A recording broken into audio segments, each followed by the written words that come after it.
নমস্কার বন্ধুরা, আজকে আমি তোমাদেরকে দেখাবো একদম সহজভাবে কিভাবে তোমরা পেন্সিল পাজামা বা স্ট্রেট প্যান্ট যেটাকে বলে বা প্যান্ট পাজামা, এটা আমি তোমাদেরকে কাটিং করে দেখাবো।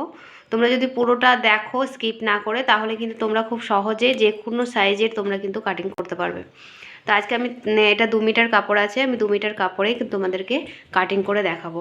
আজকে শুধু কাটিংটা দেখাবো। তোমরা যদি স্টিচিং দেখতে চাও তাহলে অবশ্যই তোমরা কমেন্ট করবে, আমি সেটা দেখাবো বা পরের ভিডিওতে তোমাদের স্কিপ না করে, তাহলে কিন্তু তোমরা খুব সহজে যে কোনো সাইজের তোমরা কিন্তু কাটিং করতে পারবে। তো আজকে আমি এটা 2 মিটার কাপড় আছে, আমি 2 মিটার কাপড়েই কিন্তু তোমাদেরকে কাটিং করে দেখাবো। প্রথমে আগে কি করব দেখো, আমরা কাপড়টাকে খুলে নেব। তো দেখো প্রথমে আমরা কি করব, আগে সামনের ফ্রন্টটাকে কাটবো। তার জন্য আমরা কি করব, 2 ভাঁজ করে নেব, বাকি কাপড়টা সাইডে রেখে দেবো। তো আমার মেজারমেন্ট অনুযায়ী আমার 36 ইঞ্চি লম্বা আছে আর 40 ইঞ্চি আমার কোমর আছে, ঠিক আছে। তো আমরা কি করব, প্রথমে আগে এলাস্টিকের জন্য 2 ইঞ্চ আমরা কিন্তু আগে এটাকে আমরা 2 ইঞ্চ কিন্তু আগে দাগ দিয়ে দেবো।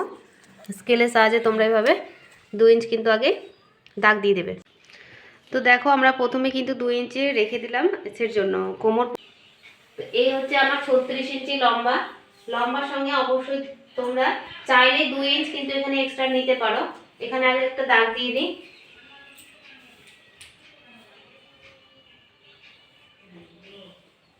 চাইলে এখানে যদি চওড়া করে তোমরা পট্টি দিতে চাও, মানে উল্টে দুমড়ে সেলাই করতে চাও মোহরের দিকটা, তাহলে তোমরা 2 ইঞ্চ করতে পারো, বা 1 ইঞ্চ তোমরা যদি সরু করে দিতে চাও 1 ইঞ্চ দিতে পারো।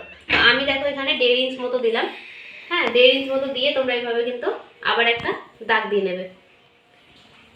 দেখো এবার এইদিকে চলে এসেছি, যেদিকে আমরা এলাস্টিকের জন্য কাপড় রেখেছি।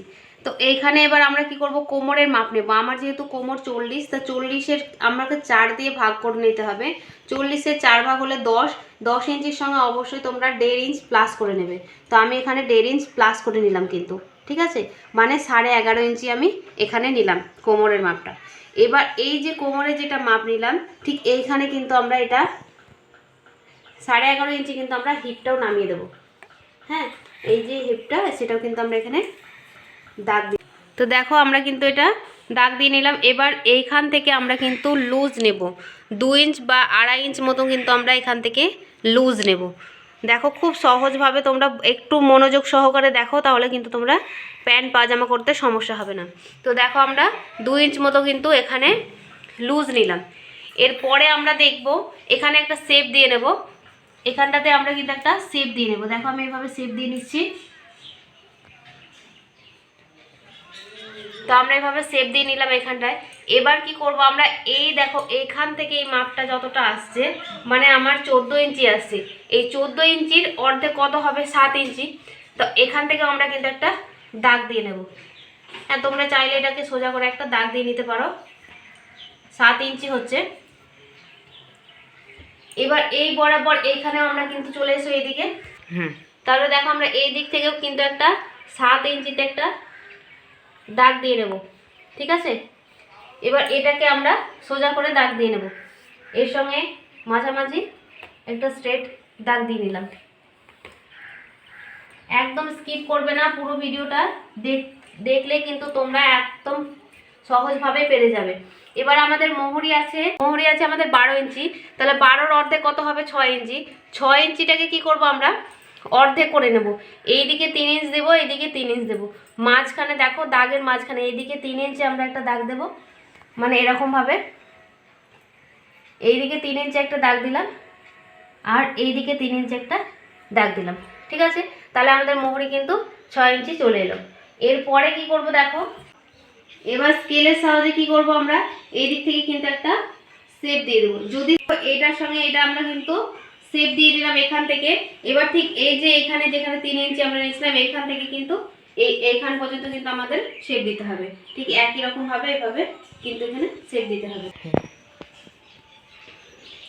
তো দেখো আমাদের কিন্তু শেপটা এখান থেকেও দিয়ে দিলাম। এইভাবে তোমরা কিন্তু একটা রাউন্ড টাইপের শেপ দিয়ে দিলেই কিন্তু সুন্দরভাবে হয়ে যাবে। তো এটা হচ্ছে আমাদের সামনের পার্ট।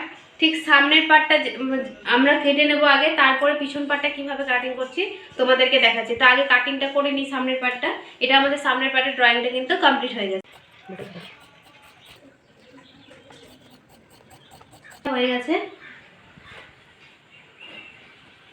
এবার এটাকে আমরা সরিয়ে নেব, তারপরে যে এক্সট্রা কাপড়টা আছে সেটাকে আমরা আবার ভাঁজ করে নেব। তো দেখো আমরা এটাকেও কিন্তু ডবল ভাঁজে ভাঁজ করে নিলাম। এবার এটাকে কি করব, এর উপরে বসাবো।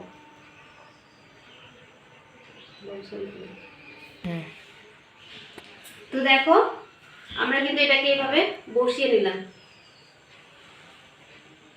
আমাদের এই যে দিকটা মানে যেদিকে জয়েন্টের দিক ছিল সেই দিকে কিন্তু কোনো রকম আমাদের এক্সট্রা কাপড় লাগবে না, আমাদের এই দিকে কিন্তু এক্সট্রা কাপড়ের দরকার। তার জন্য আমরা দেখো এক্সট্রা কাপড়ের জন্য জায়গা রেখেছি, ওপরের দিকেও কিন্তু এক্সট্রার জন্য 2 থেকে 2.5 ইঞ্চি কাপড় আমরা কিন্তু এক্সট্রা রাখবো। তারপরে আমরা এটাকে সুন্দরভাবে ড্রয়িং করে নিয়েছি। এরপরে কি করব দেখো, এরপরে আমরা যে এই যে ধারটা আছে দেখতে পাচ্ছ মোহরের কাছ থেকে, এখান থেকে আমরা কিন্তু প্রত্যেকটাতে 2 ইঞ্চ করে এক্সট্রা নিয়ে নেব। এইভাবে তোমরা 2 ইঞ্চ করে এক্সট্রা নিয়ে নেবে।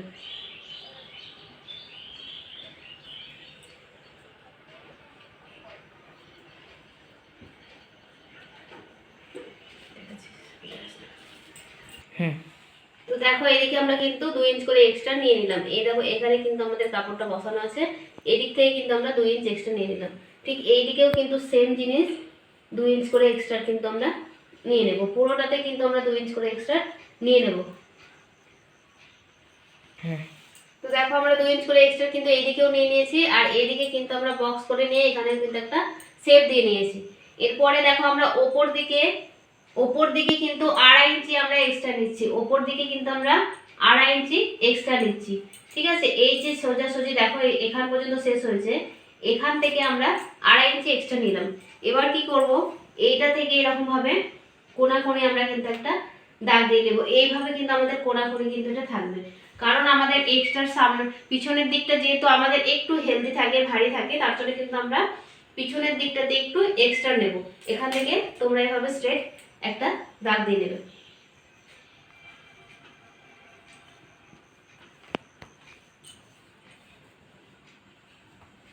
ঠিক আছে, তো দেখো আমাদের ড্রয়িংটা কমপ্লিট। এইদিকে কিন্তু কোনো বাড়ানোর দরকার নেই। দেখো আমরা এইদিকে কিন্তু কোনো কিছু বাড়াইনি, এই দিকটা সেম একই রকম ভাবে কিন্তু আমরা কাটিং করে নেব। ঠিক আছে, আমরা কাটিং করে নিলে তো দেখো আমাদের কিন্তু এটা সামনের পার্টটা হয়ে গেল, আর এটা হচ্ছে পিছন পার্টটা একটু বড়।